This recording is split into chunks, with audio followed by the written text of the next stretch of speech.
এক ঝাঁকুনিতেই বাজিমাত। আসসালামু আলাইকুম everyone, welcome to my channel বাংলার কুকিং ঘর। আজকে বাংলার কুকিং ঘরে থাকছে আমার শাশুড়ি মায়ের হাতের পরোটা। তিনি বরাবরই সকালে নাস্তাটা করে থাকে, তাই আপনাদের সাথে এই জাদুর পরোটা কিভাবে তৈরি করে তা শেয়ার করব। আশা করছি পুরো ভিডিওর সাথেই থাকবেন। আমি এখানে 2 কাপ আটা নিয়েছি। আমি চেষ্টা করব আমার মায়ের মতো রান্না করতে। আমি এখানে পরিমাণ মতো লবণ মিশিয়ে নিব। লবণটা দেওয়ার পর আমি আটাটা হালকা মাখিয়ে নিব। লবণটা আটার সাথে মেশানো হয়ে গেছে। আমি এর মধ্যে এখন 4 টেবিল চামচ রান্নার তেল ইউজ করব।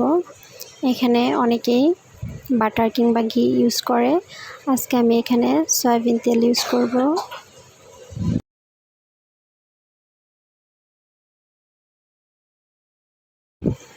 আমি এটা নেড়ে চেড়ে তেলের সাথে মিশিয়ে নিব, যাতে করে কোনোভাবে আটা জমাট না বেঁধে থাকে।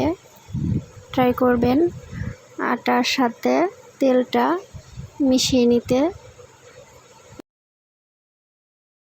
তেলের সাথে আটাটা ভালো করে মিশে গেছে এবং হাতের সাহায্যে এটা দেখে নেবেন যে কোনো জায়গায় আটা জমাট বেঁধে আছে কিনা। যদি জমাট বেঁধে থেকে থাকে তাহলে অবশ্যই হাতের সাহায্যে এটা মাখিয়ে নেবেন, মিশিয়ে নেবেন। আমার আটার সাথে তেলটা মেশানো হয়ে গেছে। এরপর যে আমি এখানে নরমাল পানি ইউজ করব। প্রথমে নরমাল পানি ইউজ করার পর এটা আমি মাখিয়ে নিব।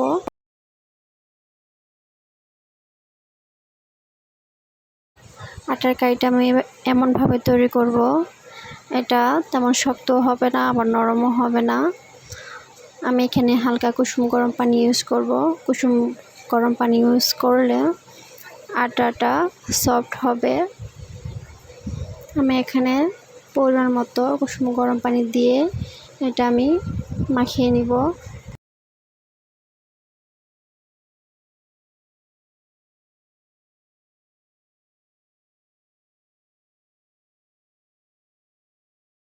আটাটা আমি হাতের সাহায্যে খুব ভালো করে মাখিয়ে নিব। অলরেডি মাখানো হয়ে গেছে এবং আটাটা দেখতে কতটা সফট হয়েছে। এর উপরে আমি হালকা তেল দিয়ে এটা আমি রেখে দিব 5 মিনিটের মতো।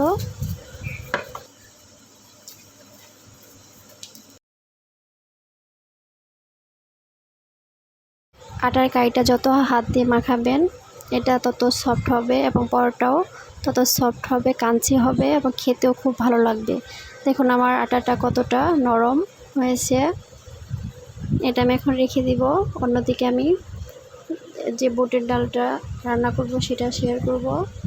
বুটের ডালটা আমি আগেই বসিয়ে দিয়েছি এবং সিদ্ধ হয়ে গেছে। এর মধ্যে আমি লবণ দিয়ে চুলায় বসিয়ে দিয়েছিলাম। এর মধ্যে আমি 1 চা চামচ আদা রসুন বাটা দিয়েছি। এই ডালের মধ্যে আমি 1/2 চা চামচের মতো হলুদের গুঁড়া ইউজ করব।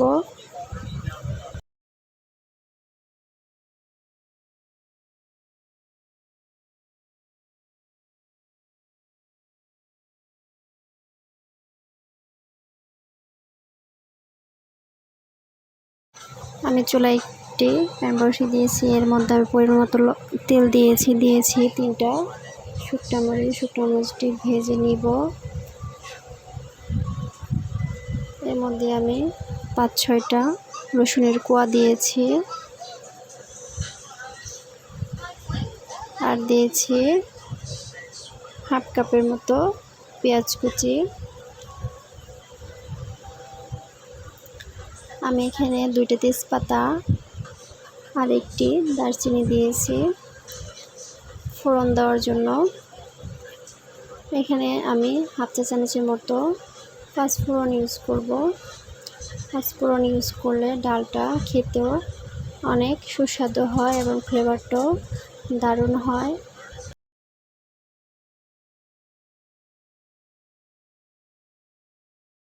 কাঁচামরিচ দিয়েছি 4টা এবং আমার পেঁয়াজটাও ভাজা হয়ে গেছে। এখন যে ডালটা সিদ্ধ করে নিয়েছিলাম ওই ডালটা ঢেলে দিব।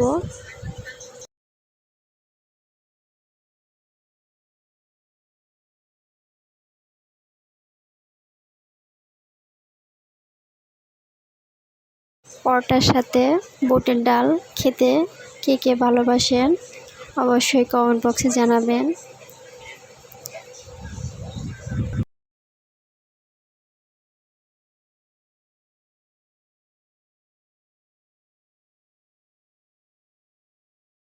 চুলার আঁচটা একদম লো আঁচে রেখে দিব ডালটা।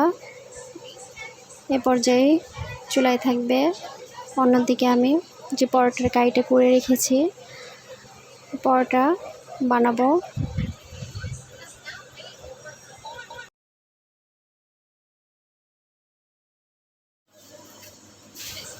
আমার আটার কাইটা অনেক সফট হয়েছে।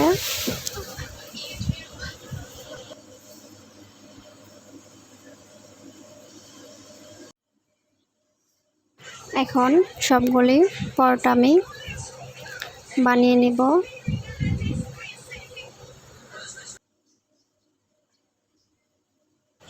আমি এখন একে সবগুলি পরোটা বানিয়ে নেব। পরোটার গুঁড়াগুলো বানানো হয়ে গেলে এর উপরে আমি হালকা তেলের মিশ্রণ দেব। তেল দিয়ে এটা অন্য বাটিতে রেখে দেব। এখন আমি পরোটাগুলো বানিয়ে নেব।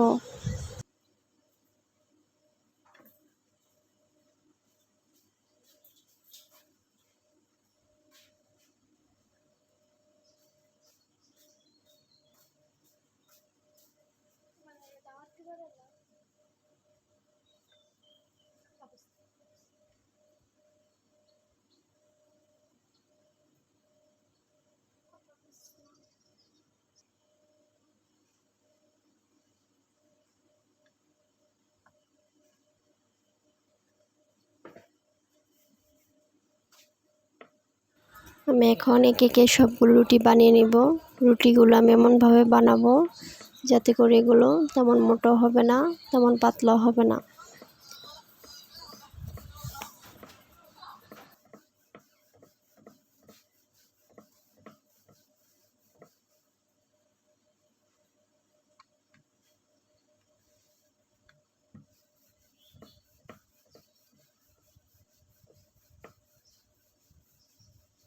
পরোটার সাইজটা সম্পূর্ণ আপনার ইচ্ছা মতো। পরোটাটা আমি একদম মোটাও করিনি এবং পাতলাও করিনি। এখন বাকিগুলো এভাবে বানিয়ে নেব। চেষ্টা করবেন পরোটার সাইজটা খুব পাতলাও যাতে না হয় খুব মোটাও যাতে না হয়।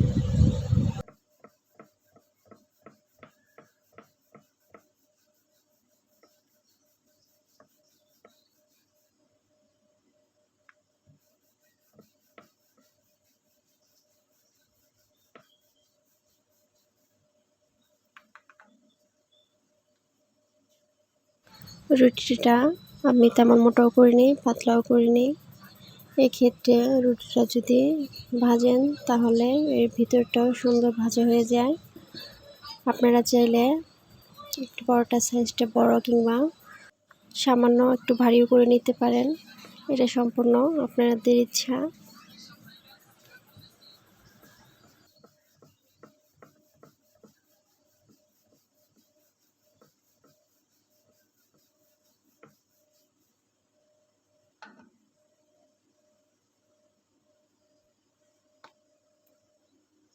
এভাবে আমি সবগুলো বানিয়ে নেব।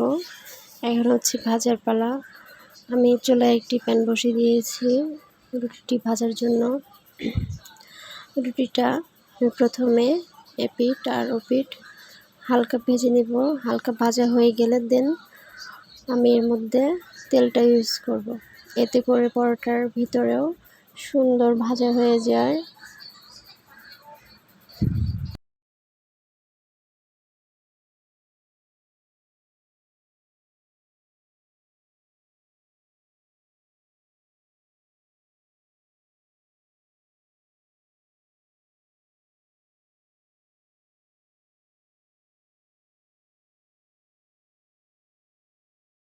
পিছনের পাটটা ভাজা হয়ে গিয়েছে। এখন এটা আমি উল্টিয়ে দিব। পরোটার কালারটা যখন একটু চেঞ্জ হয়ে যাবে তখন এটা আমি নামিয়ে নেব।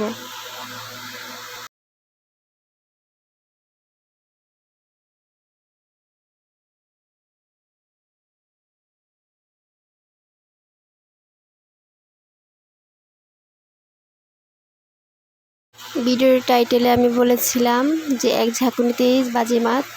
আমার শাশুড়ি মা এভাবে গরম পরোটা ভাজা হয়ে গেলে প্লেটের মধ্যে নিয়ে এভাবে একটা ঝাঁকিয়ে নিতেন, এতে করে পরোটাটা খুব ক্রাঞ্চি হয় এবং খাওয়ার সাথে সাথে মুখে তা মিলিয়ে যায়। এইভাবে আমি বাকিগুলো ভেজে নেব।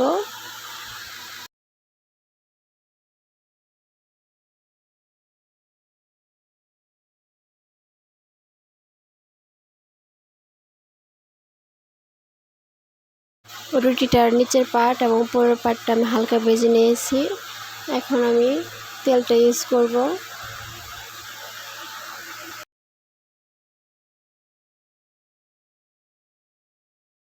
আমার শাশুড়ি মা এই পরোটা বানিয়ে যেমন সবার কাছে প্রশংসিত, আশা করছি তার রেসিপিটা আপনাদের সাথে তুলে ধরার জন্য অবশ্যই আমার শাশুড়ি মার জন্য সবাই দোয়া করবেন, তিনি যেন সুস্থ থাকেন।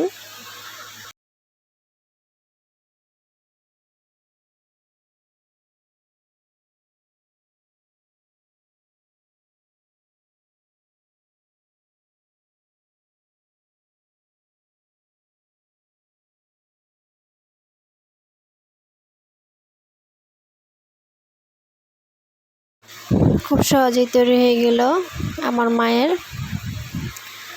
প্রিয় একটি সকালের নাস্তা।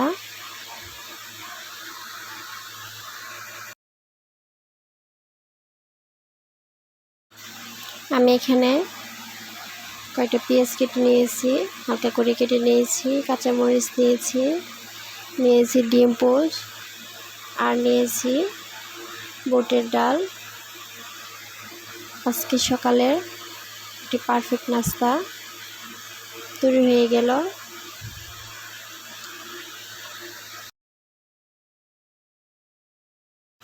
সাথে আছে এক গ্লাস ফ্রেশ জুস। আজকে সকালের নাস্তাটা দারুণ হবে। যদি আমার শাশুড়ি মায়ের হাতের রান্নাটা সকালের নাস্তা কিংবা বিকেলের নাস্তাটা ভালো লেগে থাকে, অবশ্যই আমার ভিডিওতে একটি লাইক করবেন। সাথে থাকার জন্য অসংখ্য ধন্যবাদ।